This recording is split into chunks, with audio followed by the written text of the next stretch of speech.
জাতীয় ঐক্যমত্য কমিশনকে আমরা ধন্যবাদ না দিয়ে উপায় নেই। কেন ধন্যবাদ দিচ্ছি?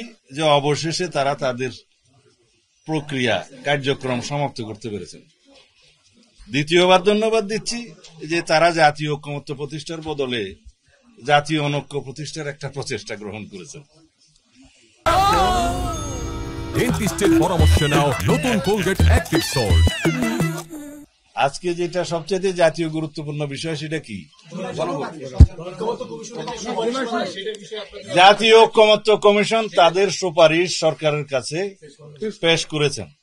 সেখানে এমন কিছু বিষয় উত্থাপন হয়েছে, আপনারা এখনো পড়ার সুযোগ হয়েছে কিনা আমি তো জানি না। আমি আসার আগে অনেকগুলো প্রিন্ট নিয়েছি, এখানে 6টা সংযুক্তি সহ প্রায় 100-200 কাগজ আছে, সবগুলো দেখতে পারি নাই।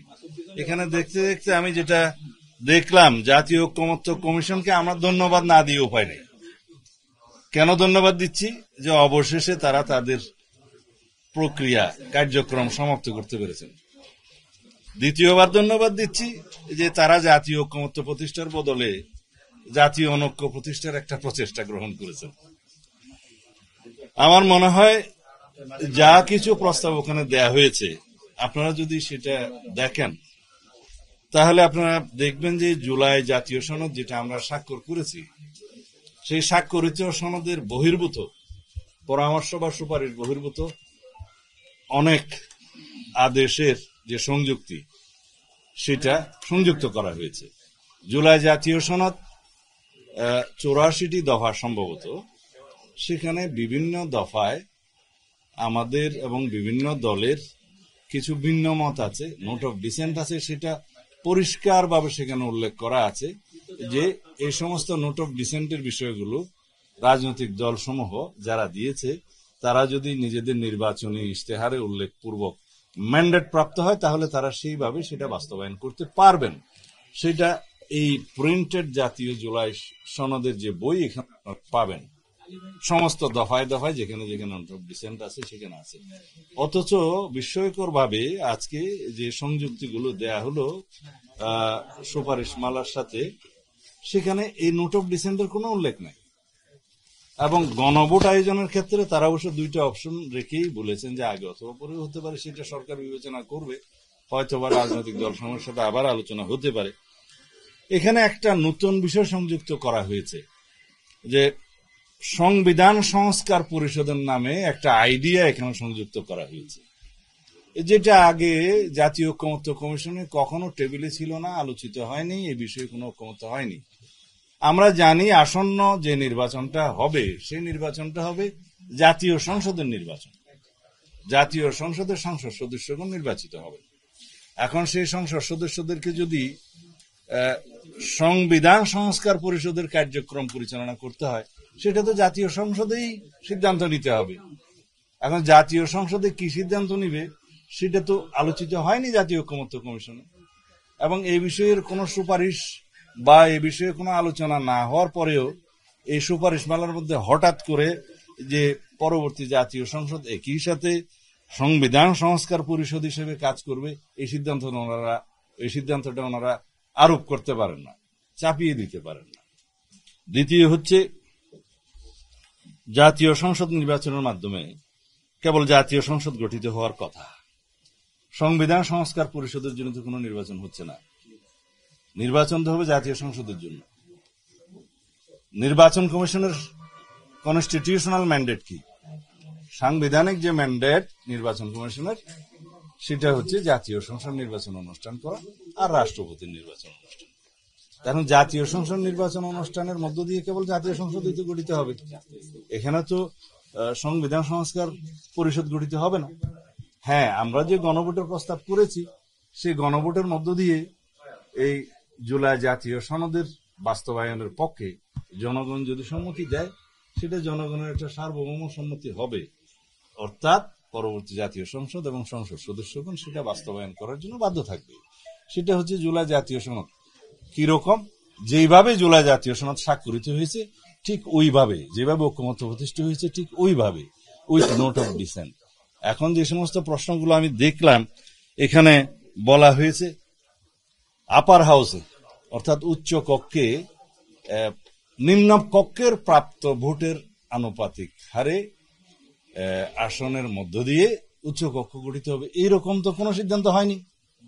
সিদ্ধান্ত হয়েছে উচ্চকক্ষ গঠিত হবে 100 সদস্যের, এবং তারা কিভাবে কোন পদ্ধতিতে নির্বাচিত হবে সেটার ব্যাপারে তো ঐক্যমত্য হয়নি। কেউ ভোটের অনুপাতে চেয়েছে, আমরা চেয়েছি নিম্নকক্ষের আসনের অনুপাতে। এখানে বলা আছে যেভাবে নোট অফ ডিসেন্ট দেয়া হয়েছে, সেই নোট অফ ডিসেন্ট গুলো নির্বাচনী ইশতেহারে উল্লেখপূর্বক যদি আমরা ম্যান্ডেট প্রাপ্ত হই, যে রাজনৈতিক দলসমূহ ম্যান্ডেট প্রাপ্ত হয়, তারা সেইভাবে সেটা বাস্তবায়ন করবে। তারপরে এখানে পিআর এর ভিত্তিতে তারা প্রস্তাব সরাসরি করে ফেললেন, এবং এখানে নোট অফ ডিসেন্টের উল্লেখ নাই। আর এখানে নাকি গণভোটে সেই প্রশ্নটা উত্থাপিত হবে যে ভোট অনুপাতে, ভোটের প্রাপ্ত ভোটের সংখ্যা অনুপাতে পিআর অনুষ্ঠিত, এই জাতীয় উচ্চকক্ষ গঠিত হবে কি হবে না জনগণ, সেই বিষয়টা তো ঐক্যমত্য হয়নি। নোট অফ ডিসেন্ট আছে। আর দ্বিতীয় কথা হলো, তাদের এখতিয়ারের বিষয়ে বলা আছে যে অর্থ বিল এবং আস্থা বিল বাদে, আস্থা ভোট বাদে সব বিষয়ে উচ্চকক্ষে উত্থাপন করা হবে। এইখানেও কর্মপরিধি, কার্যপরিধি সংক্রান্ত নোট অফ ডিসেন্ট আছে যে উচ্চকক্ষ যেহেতু নির্বাচিত নয় সরাসরি, সেই ক্ষেত্রে সংবিধান সংশোধনী সহ অন্যান্য বিষয়গুলো তারা বিবেচনা করতে পারেন না। জনগণের সরাসরি নির্বাচিত প্রতিনিধি ছাড়া সংবিধান সংশোধনের এখতিয়ার কারো নেই। আশ্চর্য হওয়ার বিষয় এই যে তারা একটা টাইম লিমিট নির্ধারণ করে দিয়েছেন যে 270 দিন পঞ্জিকা দিন, মানে ক্যালেন্ডার ডেজ এর মধ্যে এই সমস্ত সংস্কার প্রস্তাবগুলো গৃহীত না হলে অটোমেটিক সেটা সংবিধানে সংযুক্ত হবে। এটা একটা হাস্যস্কর ব্যাপার।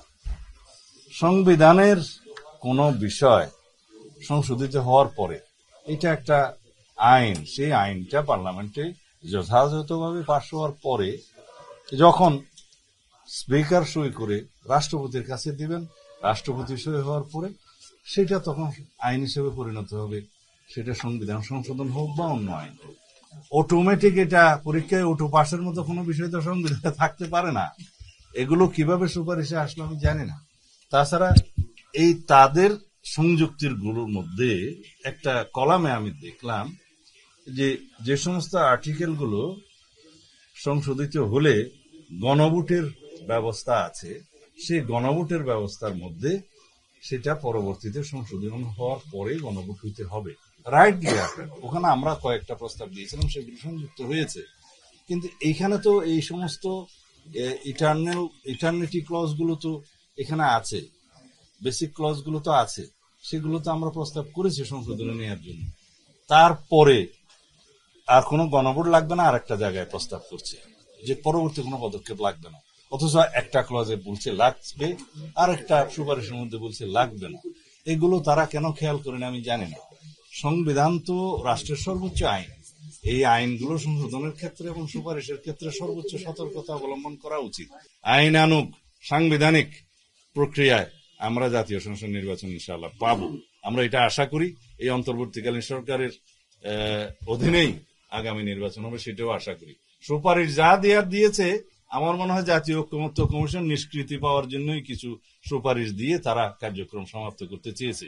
এটা আশা করি উপদেষ্টা পরিষদ, সরকার পুঙ্খানুপুঙ্খ আলোচনা করবেন, বিবেচনায় নেবেন, এবং যেটা আইনানুগ হবে এবং সাংবিধানিক ভিত্তি থাকবে, যে প্রক্রিয়ায় গেলে আমরা একটা নিয়মতান্ত্রিক পদ্ধতিতে নির্বাচন করতে পারবো, সেই প্রক্রিয়াটা তারা গ্রহণ করবে।